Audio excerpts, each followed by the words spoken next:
En fait, les invocations aussi ont une dimension très grave dans notre culture, dans nos convictions, dans nos idées reçues sur l'islam. Ils ont beaucoup falsifié notre, les hadiths de Nabi, ou bien notre vision sur le prophète, sallallahu alayhi wa alihi wa sallam.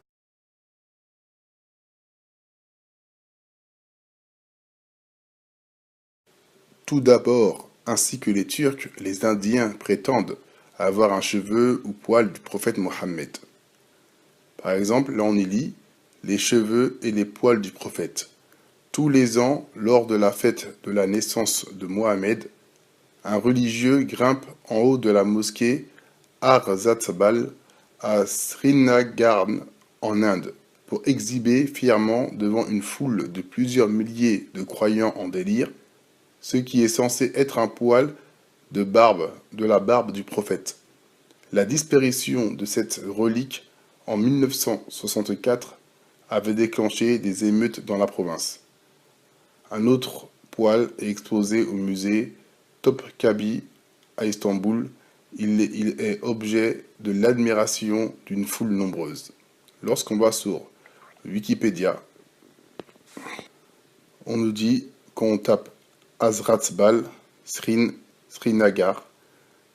Le sanctuaire Hazratbal est un sanctuaire musulman situé à Hazratbal, Srinagar, Jammu et Cachemire. Il contient une relique, le Mua'i Muqaddas, que de nombreux musulmans du Cachemire considèrent comme un cheveu du prophète islamique Mohammed.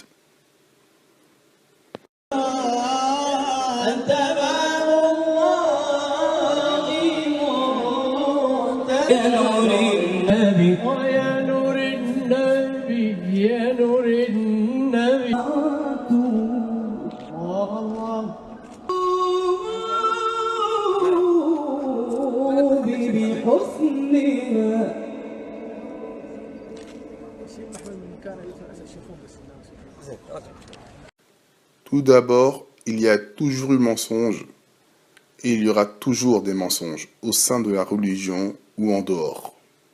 Le prophète Mohammed a dit dans un hadith véridique que celui qui ment sur lui prépare sa place au feu.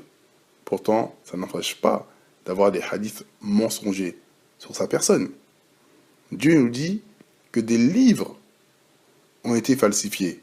Des hommes ont falsifié la parole de Dieu. L'homme est capable de tout. De nombreuses personnes prétendent que les cheveux du prophète Mohammed ne sont pas ceux qui sont en Inde actuellement. Qui donc a la vérité? Nous, ce qui nous intéresse, c'est revenir aux textes religieux. Est-ce que les textes religieux attestent ce qu'on voit ou pas? Personne ne pourra prouver que les cheveux que nous voyons là sont ceux du prophète. Personne. Première question, c'est est-ce que ces cheveux sont conformes à la description physique du prophète Mohammed? Sont conformes à ces cheveux décrits dans les hadiths véridiques ou pas? C'est la première des questions que le musulman doit se poser. Mais malheureusement, lorsque le musulman a pris part, il est aveuglé par ses passions. Regardons ensemble les hadiths. Le premier hadith de Rabi'a dit que le prophète Mohammed sallallahu alayhi wa sallam avait ni les cheveux crépus ni raides.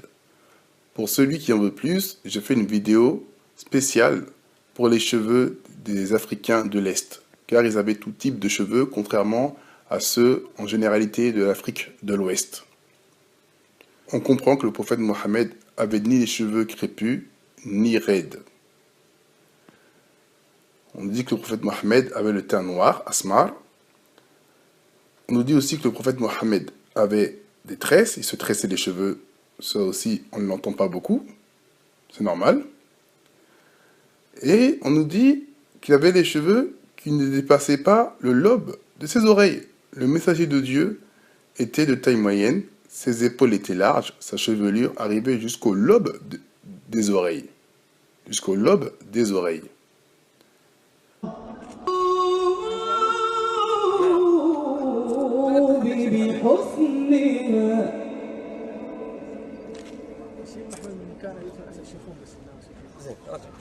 c'est des mèches très longues qu'on voit.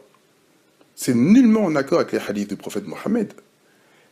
On nous dit aussi que le prophète avait la bouche large. Ça aussi, on n'entend pas beaucoup. Pourtant, c'est un hadith dans Sahih Muslim. Mais bon.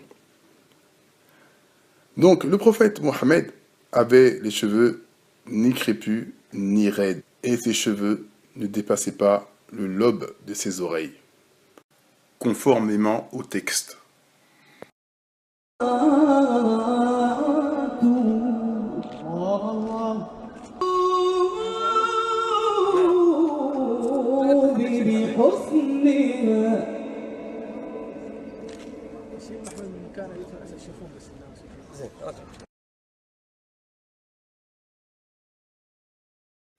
Lorsqu'on va sur Internet, on tape les cheveux du prophète, hadith de Anas ibn Malik, les cheveux du prophète lui arrivaient à mi-hauteur des oreilles.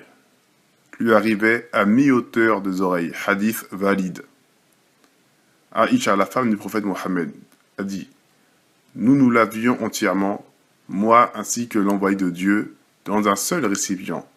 Il avait les cheveux au-dessus du niveau des épaules et sous le lobe des oreilles. » J'ai demandé à Anas, comment étaient les cheveux du prophète. Il répondit, ses cheveux arrivaient au lobe de ses oreilles. Il y a de tas de hadiths véridiques qui attestent que les cheveux du prophète, en généralité, lui arrivaient au niveau des oreilles. Et bien sûr, qui n'étaient pas lisses.